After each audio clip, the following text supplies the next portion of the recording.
Hello and welcome to Theta Sigma's Doctor Who podcast number 72. This week, in the third of our controversy podcasts, we're looking at Doctor Who Canon. How do you define canonical Doctor Who? Is it just the televised stories? Or does it include Big Finish audios, books, online adventures and comic strips?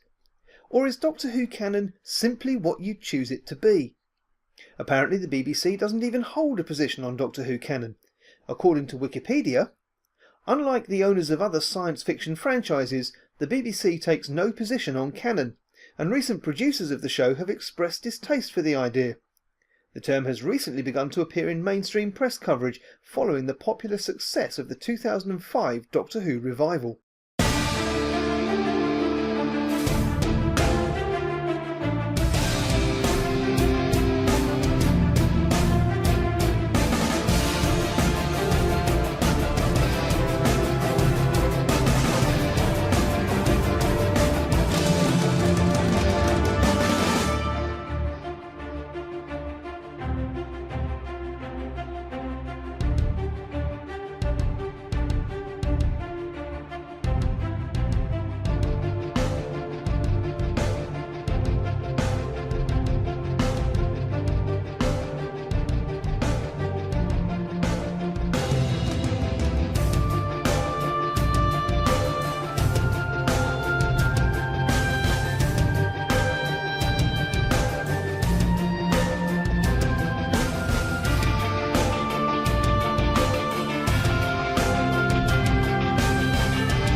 While researching for this week's show, I came across this article written by Nick Ferrazza, and sorry if I've got that wrong, Nick. Nick is one of a number of guest contributors to the Doctor Who TV website, which you can find at www.doctorwhotv.co.uk. In the article published on the 24th of January 2013, Nick writes this: "In its long run of almost 50 years, Doctor Who has produced a wide variety of stories across television, books, audio, comics and much more. And also over these 50 years it's seen more writers, producers, directors and actors come and go than you can count. So it's understandable that some of these stories can have slight or occasionally huge contradictions with one another. But what exactly is canon in the Doctor Who universe? How do we determine which stories fit into the Whoniverse and which ones don't? The purpose of this article is not to give a distinct list of stories that are canon and those that are not, but merely to discuss what canon means in terms of Doctor Who and draw attention to stories that prove problematic when trying to decide on the true canon of the show. First off, it's important to discuss exactly what this term canon means. Canon could loosely be described as the stories that make up true Doctor Who. On the other hand, non-canon is essentially stories that, while including the Doctor, his companions, monsters or other characters from the franchise, do not actually fit into the Doctor Who story and therefore shouldn't be considered to be true. Perhaps it would be easier if I gave some examples. Now bear with me for a moment while I sidestep into other popular sci-fi franchises, Star Trek, Star Wars and Transformers, to give examples of some different types of canon, if you will. Star Trek, like Doctor Who, has expanded far beyond our television screens and has spread into books, comics and many other forms as well. However, the owners of the franchise say that the Star Trek TV series should be considered canon, and anything else is therefore non-canon. Then there's Star Wars, which has established a clear list of its canon across the various mediums in which it's presented, essentially saying that everything's canon unless it's overruled by another more significant story. Finally, there's Transformers, which considers everything under its banner to be canon, in some capacity, with the inclusion of parallel universes, so if something contradicts the main story, it therefore takes place in a similar but slightly different continuity. Canon in Doctor Who, however, is not so clear. The writers have made little or no effort to tell us what is and isn't canon, producing a never-ending debate over what is canon in the Whoniverse. Because of this, it's seemingly impossible to give a clear list of what fans should consider canon, so therefore I'll take a different approach and break canon down into its different levels across Doctor Who fandom. While in most cases it's fair to say that nothing in what I will be referring to as the expanded universe contradicts the show, some of these stories do more than occasionally contradict one another. Take for example the Adventure Games, which in its second series brought us the story of the Gunpowder Plot, which needless to say tells the story of the 11th Doctor, Amy and Rory's roles in the events of the Gunpowder Plot. However, the Virgin Missing Adventure, the plotters gave an account of the first Doctor, Ian and Barbara, and Vicky's involvement in these same events in such a way that the two cannot possibly be reconciled to fit with one another. Therefore it could easily be argued that only one of these can be considered canon.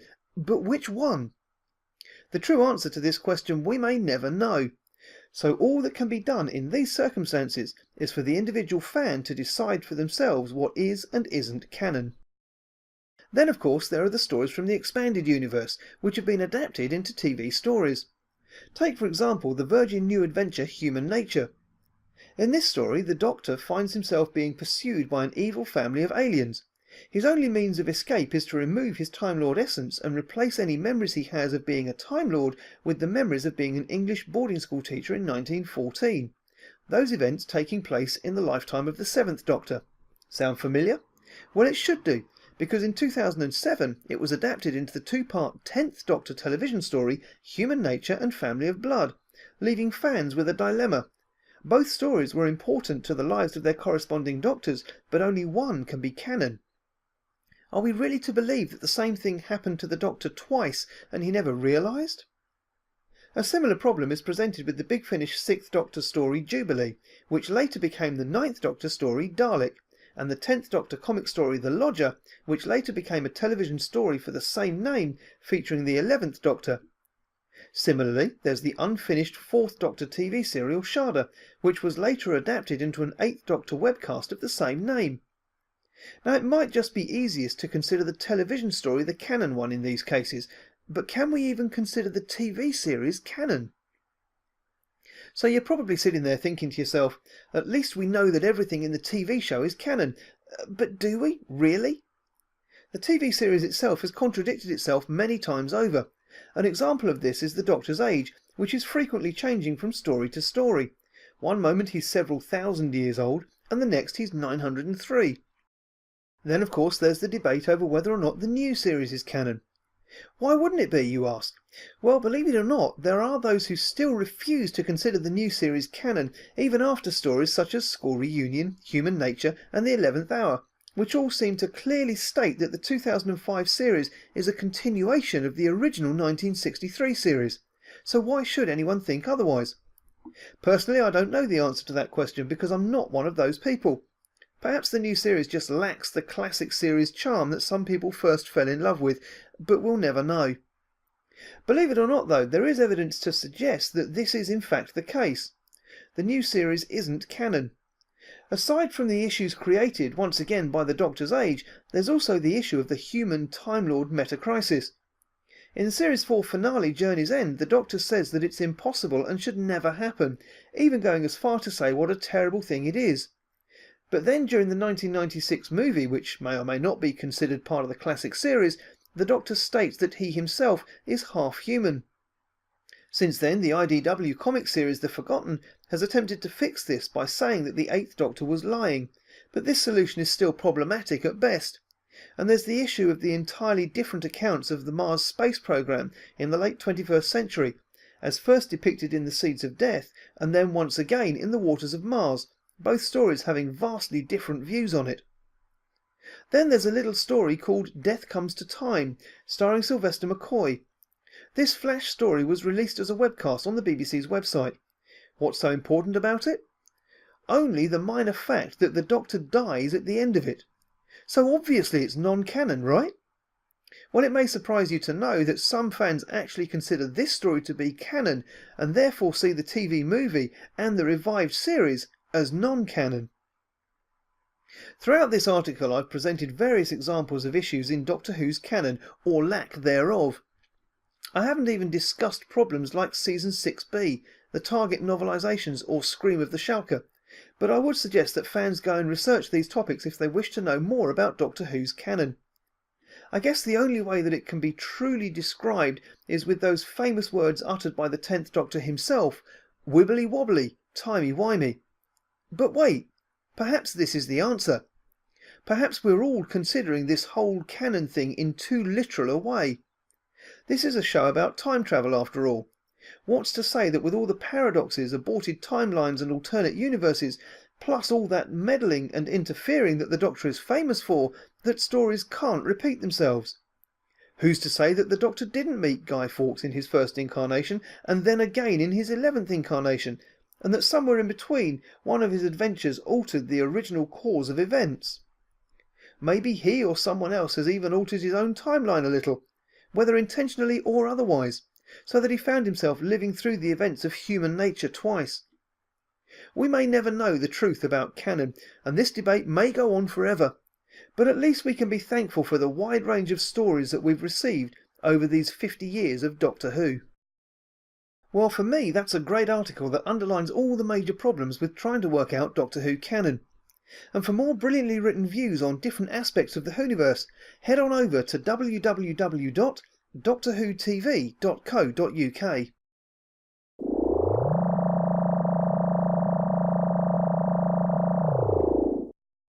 On the same issue, this is what TARDIS Wiki had to say. Canon is a fan-based idea that exists in a unique way within Doctor Who fandom. In theory, it means a body of work that an established body of literature can draw upon, but it's more commonly thought as what a fan considers to be part of the Doctor Who universe, or what really happened. This is often a personal choice, and one which is endlessly discussed and argued about in just about every Doctor Who related forum or message board that has existed on the internet. Unlike the Star Trek and Star Wars universes, the BBC has never made a pronouncement about what is or isn't canon for Doctor Who. In August 2010, however, the BBC did make a fleeting reference to canon in relation to their Doctor Who The Adventures games, stating in their press release that players will encounter new and original monsters in stories which form part of the overall Doctor Who canon. A large issue when attempting to construct a definition of canon for Doctor Who is that it's never finished. Doctor Who has been more or less in constant production in one way or another since 1963, what with TV stories, novelisations, novels, radio dramas, audio stories, toys, comic stories and so much more. Some fans want a complete narrative, but Doctor Who can never be made complete. Canon can be defined as the body of cultural narrative history of Doctor Who, so that everything narratively Doctor Who related is canon, from the annuals to the audio stories, their ideas, their history filters down through their stories and becomes part of the larger Doctor Who universe, with writers being influenced or referencing this body of work as they create new stories. This can also be seen as continuity, which is roughly the interconnectedness of stories and how they're referenced in each story. As a narrative history, that it exists is enough to consider it canon. The ideas and themes, forms and designs filter down through the stories, with elements making their way into future productions. The Dalek spacecraft of the Dalek Chronicles were worked into CGI replacement shots of the DVD of the Dalek invasion of Earth, and then further into television stories such as Parting of the Ways. Again, this can merely be an example of continuity within the show, rather than as an established canon. Throughout Doctor Who's production there have always been competing narratives, stories produced across several mediums that have used the TV-created characters. In the 1960s and 1970s, these took the form of short stories and comic stories produced in annuals and comic strips. In the 1980s, Doctor Who magazine joined the fray with their own comic strip-based stories, and as the annuals did and continued to do so, short fiction was also produced for the magazine. During the 1990s, Doctor Who was a brand shifted and fragmented with the end of television production, with multiple Doctor Who spin-offs being produced by fans and novel series published by Virgin Books continuing the Doctor's travels beyond its TV realm. Concurrently, the TV series was analysed in detail, academics unearthing long undiscovered materials about the genesis of the show, and the official history of the Doctor Who series were greatly expanded upon with a postmodern context. There have been deliberate moves to create separate canons of Doctor Who. The earliest example of this are the two movies of the 1960s starring Peter Cushing, Doctor Who and the Daleks, and Daleks Invasion Earth 2150 AD make no effort to be a part of what even at that point was established canon, with none of the Doctor Who elements aside from the police box and the Daleks appearing in their accepted form. These stories, however, still exist, and have not been ignored by even the BBC, with a short story appearing in the BBC Books short story anthology Short Trips and Side Steps, featuring a story featuring Doctor Who. Other examples are evidenced with an official shift in definition. 2003's Scream of the Schalke was to have been the continuation of Doctor Who, with Richard E. Grant promoted as the new Ninth Doctor. The BBC's first edition of Doctor Who, The Legend, even has several pages which details the Ninth Doctor. But this detail was changed, and the Schalke Doctor shifted away from what was considered to be part of Doctor Who history with the arrival of the new BBC Wales series. So there we have the views of two professional fans, if you like. But now for your views. Come here, you scrumptious little beauty.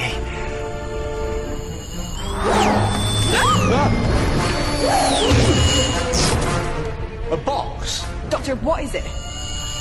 I've got mail. So what did you think? First to feedback on the question of Doctor Who canon was Michael Doyle. He said, "The question of what is canon is one of my favourites. From the very beginning there has been other Doctor Who stories besides the TV show. They were in comic strips in the papers, 2 movies almost right away, and there were comic strips in Doctor Who magazine and comic books put out by Marvel. So I want Frobisher to be canon. There are books based off episodes that would add information, such as the fact that the 4th Doctor slipped away quietly during Robot, went to a planet, helped a group of settlers deal with their crashed ship by giving its computer his brain patterns, thus setting up Zoannan's psychosis, and then slipping back to Earth. Terence Dicks wrote that into the Face of Evil book. There have been tons of books with whole new stories, audios, audio books, Children in Need stories, technically began with the 5 Doctors, but the Dimensions in Time Children in Need special is the one that most people would like to forget. And now we have newer and much better Children in Need specials that fit seamlessly into the storylines. Finally, there have been mini-episodes during the Matt Smith era. Even with all of that, I would have said if it wasn't in the episode, it isn't canon. But the recent Children in Need specials fit too well not to count, and the minisodes with Matt Smith were definitely meant to add to the episodes and be considered canon. A Night of the Doctor certainly changed everything. It not only cemented the minisodes as canon, but it also brought in the 8th Doctor's audio stories. But even with all of that, so many things remain questionable. You can't even take what's said on the show as being true. The 10th Doctor tells Martha he can't wait to meet Shakespeare, but the 6th Doctor, I vaguely remember, mentions that he couldn't wait to see him again. The 6th Doctor says in Trial of a Time Lord that their society had been around for 10 million years, but Rassilon in The End of Time speaks of 1 billion years of Time Lord history. So what is canon? It is whatever the Doctor admits to at the moment. If he says he's met Napoleon one day and the next he says he can't wait to meet him, they're both canon. If he says he's 956 in one generation and then says he's not even that old 5 regenerations later, they're both canon. And if he even looks at a penguin funny someday as if he's hoping to get a response, then I get to be happy. Thanks for that, Michael, and I'm with you. I'd love to see Frobisher become canon. Next up was Sandy Otis Doucette. What about the Peter Cushing movies? Those have been televised. Well, thanks for that, Sandy. However, I've gone on record before as saying that to me the 2 Cushing movies will never be canonical Doctor Who. 2 major reasons for this being, firstly, that they're both remakes of previously televised Doctor Who, so how and why would you even fit them into the canonised timeline? And the second for me is completely irrefutable. Peter Cushing's character is a human scientist whose surname happens to be Who, and, sorry Mr. Moffat, but there is plenty of indisputable evidence that the Doctor is not human. Speaking of which, watching the Sylvester McCoy story Remembrance of the Daleks recently, I picked up on another incident where the Doctor declares that he's not human. Watch the scene where the Doctor zip-wires down to the Dalek ship in the school playground, and the Dalek says, "Human on the bridge," to which the Doctor replies, "I'm not human." But I digress, although maybe that's a subject for another controversy podcast. Barry Ricks had this to say on the subject of canon. I'm with you on the two movies. These are not true Doctor Who canon. I am, however, now looking upon the Big Finish audios in a different light since Night of the Doctor. But even so, some simply don't fit in. Big Finish was also the subject of Aaron Charlak's comments. In Night of the Doctor, the 8th Doctor stories were put into the canon when the 8th Doctor named all of his companions from the audio stories right before he regenerated. This could mean all audio stories are canon, and I choose to believe they are, because they're great. Thanks, Aaron, and for what it's worth, I've always considered the Big Finish audios canonical Doctor Who, even where the timeline has been stretched a little. The final comment goes to Robert Curd, who said, I'm a big fan of make your own canon, and accept or reject as you like. Personally, I'm rejecting the deaths of Jamie and Ace and the 6th Doctor dropping Evelyn off 10 years too early. I also invented my own Dodo post-Doctor story and a couple of 6th Doctor stories, but I'm not ready to share them just yet. And it's your opening comment that I want to close with, Robert. Ultimately, canon is whatever we want it to be. Oh, goodbye, my dear chap. I must say I've had the time of my lives. And that's all for this week. My thanks as always for listening, and if you do have anything to say about the show or about Doctor Who canon, don't forget you can contact the show at respectthething@hotmail.com or leave your thoughts on Theta Sigma's Doctor Who podcast on Facebook. Next week, in the last of this series of controversy podcasts, we pose the question, can the Doctor ever regenerate into a woman?